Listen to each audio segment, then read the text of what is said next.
1940s have been a decade of breakthroughs and developments in medicine and psychiatry. Scientists have developed a new technology to cure mentally ill adults.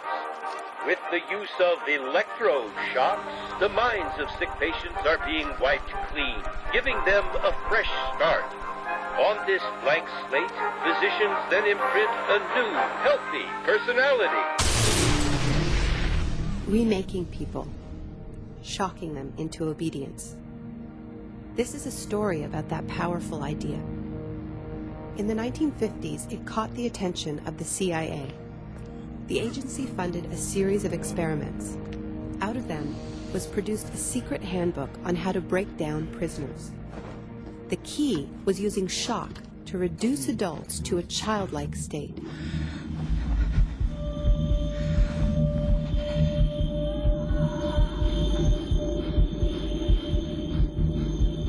It's a fundamental hypothesis of this handbook that these techniques are in essence methods of inducing regression of the personality. There is an interval, which may be extremely brief, of suspended animation, a kind of psychological shock or paralysis. Experienced interrogators recognize this effect when it appears, and know that at this moment the source is far more open to suggestion, far likelier to comply than he was just before he experienced the shock.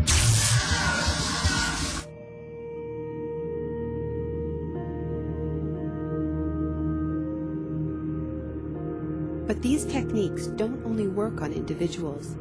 They can work on whole societies.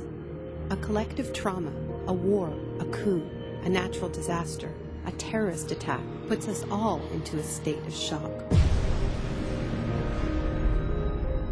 And in the aftermath, like the prisoner in the interrogation chamber, we too become childlike, more inclined to follow leaders who claim to protect us. One person who understood this phenomenon early on was the most famous economist of our era, Milton Friedman. Friedman believed in a radical vision of society in which profit and the market drive every aspect of life, from schools to healthcare, even the army. He called for abolishing all trade protections, deregulating all prices, and eviscerating government services. These ideas have always been tremendously unpopular, and understandably so. They cause waves of unemployment, send prices soaring, and make life more precarious for millions. Unable to advance their agenda democratically, Friedman and his disciples were drawn to the power of shock. The subject should be rudely awakened and immediately blindfolded and handcuffed. When arrested at this time, most subjects experience intense feelings of shock, insecurity, and psychological stress. The idea is to prevent the subject from relaxing and recovering from shock.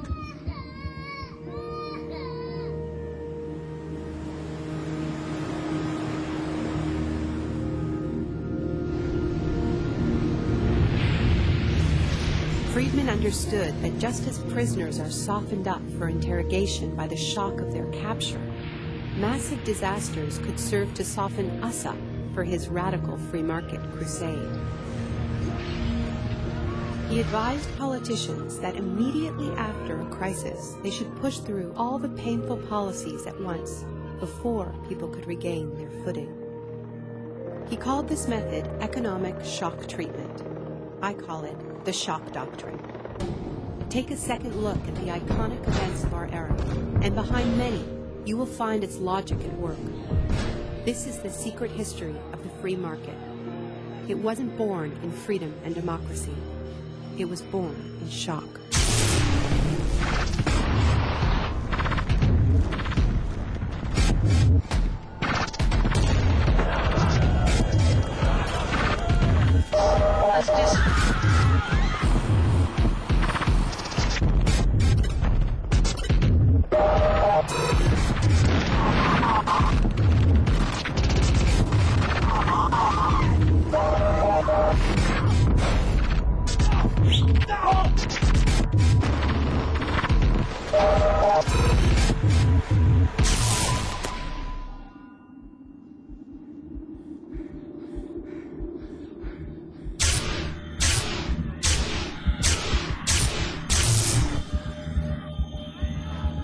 Isolation, both physical and psychological, must be maintained from the moment of apprehension. The capacity for resistance is diminished by disorientation. Prisoners should maintain silence at all times.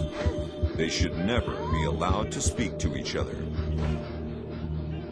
There's one other thing I've learned from my study of states of shock. Shock wears off. It is by definition a temporary state. And the best way to stay oriented, to resist shock, is to know what is happening to you and why.